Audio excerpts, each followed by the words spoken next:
안녕하세요 여러분. 이번 사회 시간은 흥선대원군의 정책과 강화도 조약을 살펴보고 조선 후기의 사회 모습을 알아보겠습니다. 내용이 2시간 분량입니다. 그래서 흥선대원군의 정책까지 여기서 한번 끊어가고요. 그리고 병인양요, 신미양요, 강화도 조약을 1시간 이렇게 끊어서 알아보도록 하겠습니다.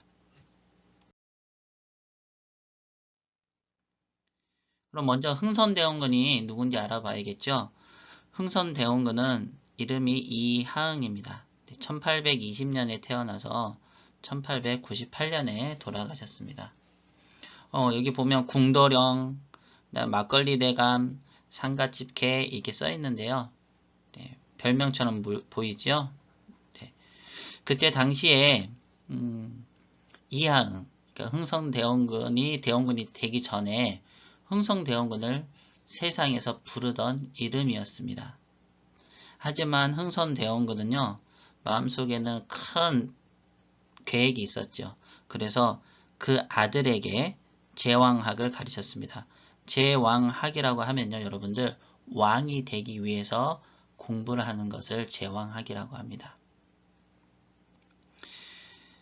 철종이 승하하자 헌종의 어머니의 승인으로 이하응의 둘째 아들이 왕이 되는데 이분이 바로 고종입니다. 그러면 좀 이게 복잡하죠. 이것을 좀 알아봐야 될 것 같아요. 지금 정조대왕 이후에 조선 왕들의 계보가 나와 있습니다.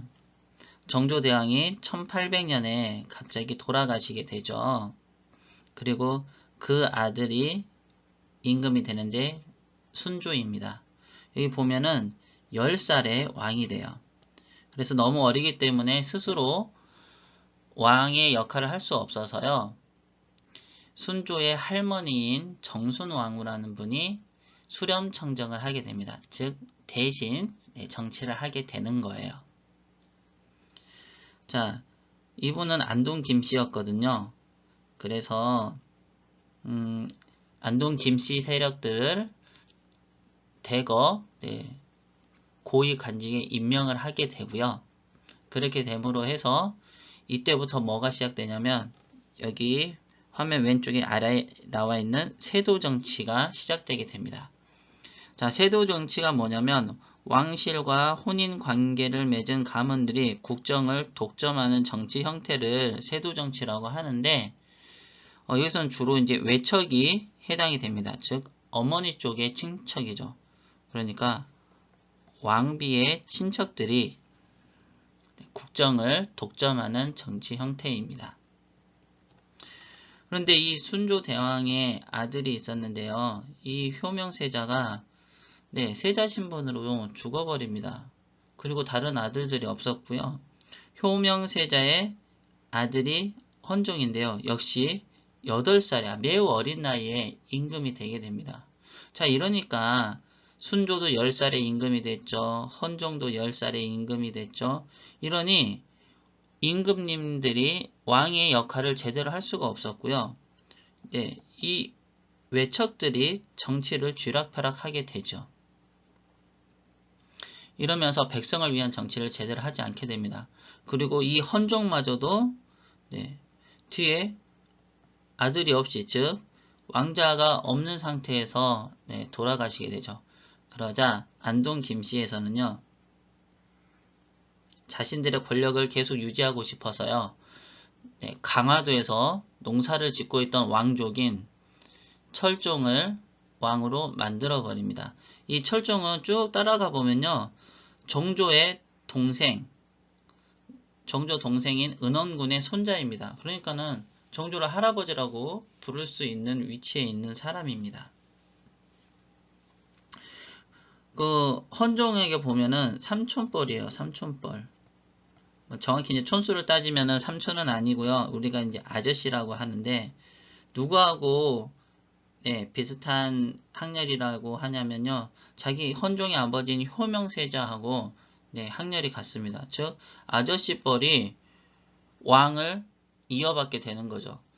그래서 어떤 이상한 짓을 해버리냐면 이 철종을 왕위에 왕으로 만들기 전에 순조의 양자로 만들어 버리는 겁니다.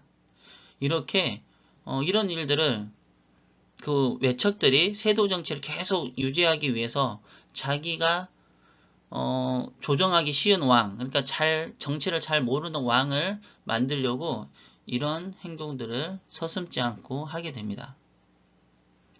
자, 그리고 또 어떤 짓도 하냐면 왕족들 중에서 좀 똑똑한 왕족들이 있으면 누명을 씌워서 죽이거나 제거하는 일도 하게 되죠. 자, 이렇게 하다 보니 조선이 매우 혼란스러웠겠지요. 자, 이것을 바로 잡아야겠다라고 생각한 사람이 바로 흥선대원군 이하응이었고요.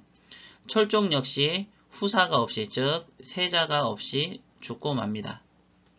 그러자 조대비 효명세자의 부인, 헌종의 부인이죠. 헌종의 부인과 이렇게 이하응하고 이렇게 작전을 짜가지고요. 이하응의 둘째 아들을 왕위에 올리게 됩니다. 그분이 바로 고종이죠.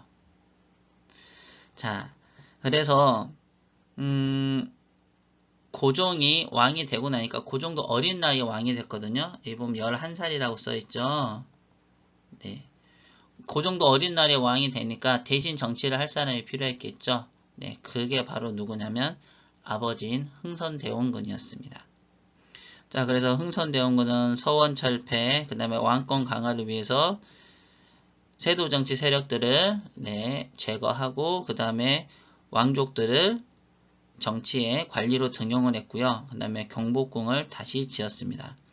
그리고 선생님 지금 여기 쇄국정책이라고 썼는데 우리 교과서에서는 통상 수교 거부 정책이라고 나옵니다. 통상 수교 거부 정책을 하게 됩니다. 자, 흥선대원군에 대해서 알아봤고요. 자, 그러면 흥선대원군의 개혁 정책에 대해서 알아보겠습니다. 먼저 그러면 그때 당시 조선의 상황에 대해서 알아봐야겠죠. 정조대왕 이후의 조선의 상황. 정조대왕이 1800년에 돌아가셨죠. 자, 그 뒤에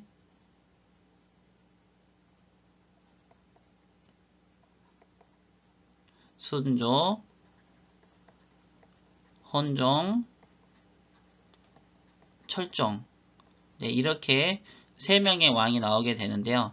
이게 1800년부터 1863년까지 약 63년의 기간 동안의 일입니다.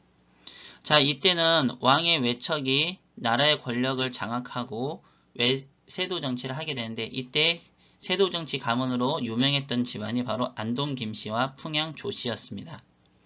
자, 이 사람들은 높은 벼슬을 차지하고 국가의 이익이 아닌 자신들의 이익을 도모하기 위해서 열심히도 노력을 했습니다. 그래서 뇌물을 받고 그 뇌물을 준 사람을 벼슬에 임명하기도 했고요. 이것을 매관 매직이라고 합니다. 자, 이렇게 그러면은 적은 돈이 아니고 많은 돈을 썼겠죠. 이렇게 뇌물로 관직을 산 사람은 뇌물로 쓴 돈을 보충하기 위해서 백성들에게 더 많이 뜯어냈겠죠. 세금이란 명목으로 마음대로 백성에게 돈을 걷고 백성들을 괴롭혔습니다. 자, 그때 당시 대표적인 게 이 삼정의 문란이라고 하는 건데요. 우리 교과서에는 나와 있지 않아요. 이 삼정이 뭐냐면 세금입니다. 국가에서 백성들에게 걷어들이는 세금인데요. 자, 전세는 토지에 부과되는 세금입니다. 그래서 땅 주인이 원래 내야 되는 거예요. 그럼 대부분의 땅은 누가 갖고 있었을까요? 그렇죠. 양반들이 갖고 있었겠죠. 근데 이 양반들이 돈을 내려고 했을까요? 안 했습니다. 그리고 군포. 자, 이 군포는 군대를 가는 대신에 옷감으로 대신 내는 제도입니다. 근데 그러면은 원래 군대를 가는 사람만 이걸 내겠죠. 그럼 양반은요? 네, 양반은 군대를 갈 의무가 없었습니다. 조선시대에는. 그래서 양반은 아예 군포도 면제가 돼 있었습니다. 자, 그 다음에 환곡. 이거는 빈민 구제 제도인데요. 이게 뭐냐면 봄이 되면은 먹을 게 떨어져요. 백성들이. 그래서 이렇게 봄에 먹을 것이 없을 때 관청에서 곡식을 빌려주고 그러면 이제 열심히 농사지어서 가을에 또 추수를 하겠죠. 그러면 그때 가을에 돌려받는 제도입니다. 그러면 이때 이자를 조금만 붙여서 이렇게 돌려받아야 되는 거예요. 근데 이걸 가지고 이 관리들이 백성들을 괴롭히는 거죠. 자, 우리 교과서에 나와 있는 겁니다. 백성들의 어려운 생활이라고 했는데, 자, 옆집 사람이 도망가 버렸어요. 그래서 옆집 사람의 세금까지 도망 안 간 사람한테 내라고 하는 겁니다. 말이 안 되죠. 이 사람이 왜 도망을 갔을까요? 세금 내기 싫어서가 아니죠. 세금을 내도 끝이 없이 계속 내라고 하니까 견디다 못해서 도망을 갔던 겁니다. 자, 그리고 오른쪽에 있는 그림은 이거는 환곡과 관련이 되어 있는 건데요. 보세요. 자, 지난번에 빌린 곡식에는 모래와 곡식 껍질이 더 많아서 먹을 수가 없었습니다. 예를 들면은 100kg을 빌려왔는데 여기에 뭐 모래가 30kg, 그 다음에 껍질, 겨라고 하죠. 이게 겨가 뭐 20kg, 뭐 이렇게 섞이고 쌀은 50kg, 반밖에 안 섞여 있는 거예요. 그런데도 자 100kg을 갚을 때는 쌀로 갚아야 되고 여기에 뭐 이자로 뭐 20에서 뭐 30kg을 더 갚아야 하는 거죠. 이러니 백성들이 견딜 수가 있었겠습니까? 그 다음에 또 군포에 대해서는 여기서는 안 나와 있는데요. 여러분 백골징포라는 게 있어요. 백골징포는 뭐냐면 죽은 사람한테까지도 네, 세금을 내라고 하는 거예요. 즉 군포를 내라고 하는 거죠. 그 다음에 황구 첨정이 있어요. 자, 황구는 어린아이를 뜻하는 거거든요. 원래 우리나라도 남자들이 20살이 돼야 군대 갈 수 있는 자격이 주어지죠. 자격이라 하니까 좀 이상하지만 신체 검사를 받고 신체 검사에서 일정 등급 이상이 나오면 군대를 갈 수 있습니다.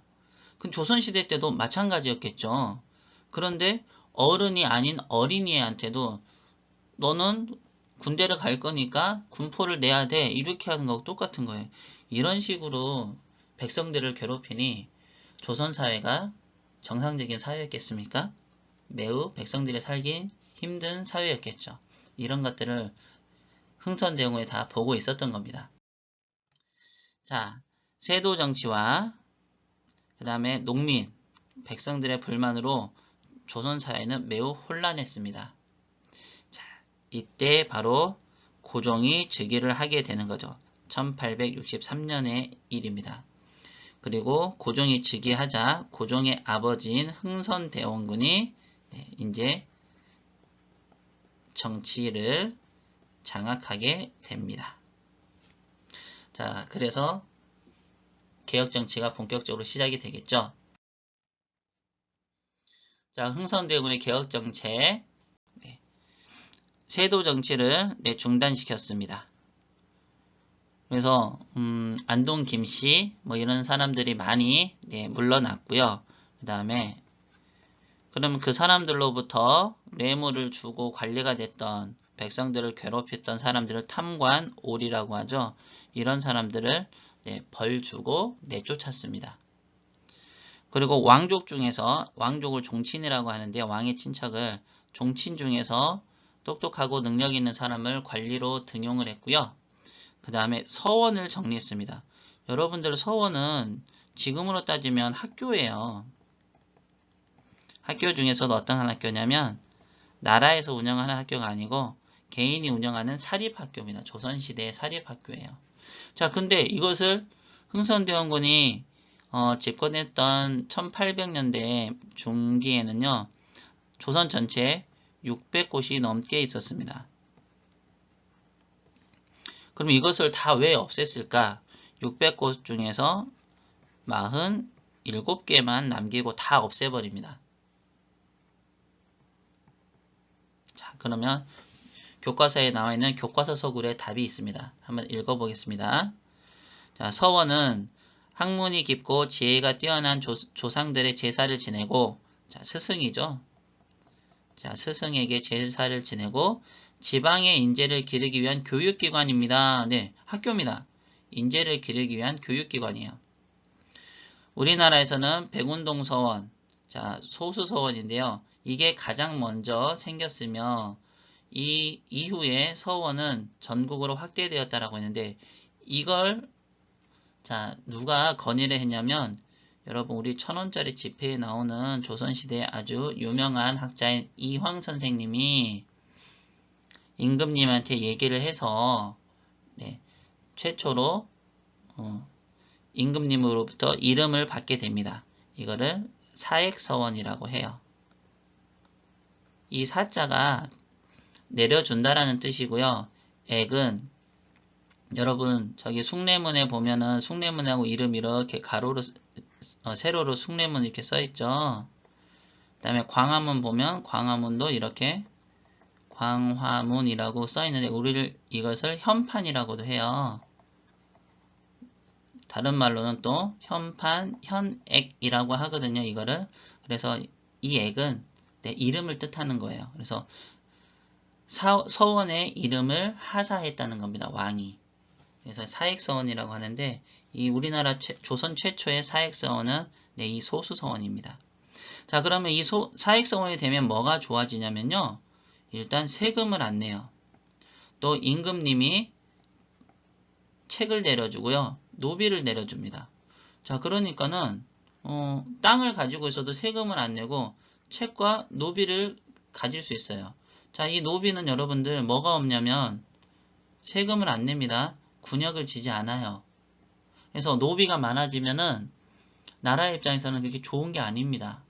근데 전국의 서원이 이렇게 600곳이 넘게 생겨버리니 나라의 입장에서는 조선의 입장에서는 네, 문제가 있었던 거죠. 자, 그리고 또 어떤 문제가 생기냐면요.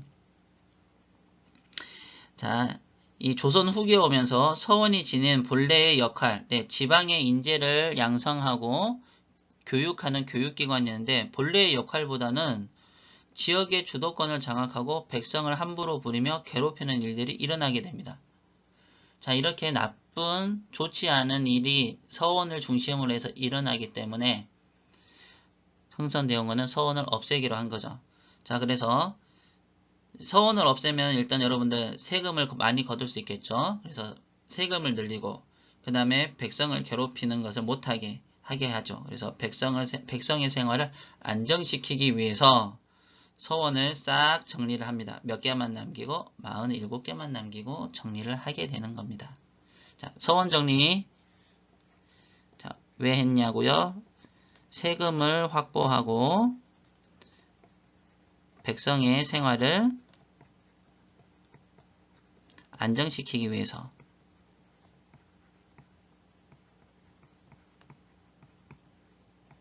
해서 서원을 정리했습니다. 자, 그리고 또 하나 한 일이 바로 왕실의 권위를 회복하기 위해서 경복궁을 다시 짓습니다. 그래서 여러분들 다시 지었기 때문에 중건이라고 하는 거예요. 자, 여러분들 경복궁이 언제 불타버렸습니까? 네, 그렇죠. 임진왜란 때 불탔죠. 1592년입니다. 자, 고종이 즉위한 게 1863년이니까 여러분들 빼기 해보면 알겠죠. 거의 270년 정도의 시간 차이가 있었습니다. 그러니까 조선은요. 경복궁이 원래 제1 법궁이라고 합니다. 정궁이라고도 하는데요. 원래 임금님이 살던 궁궐이었어요. 근데 임진왜란 때 불타버린 것을 270년 동안이나 고치지 못하고 그렇게 그냥 놔뒀던 겁니다. 그리고 다른 궁궐에서 임금님들이 살았던 거죠.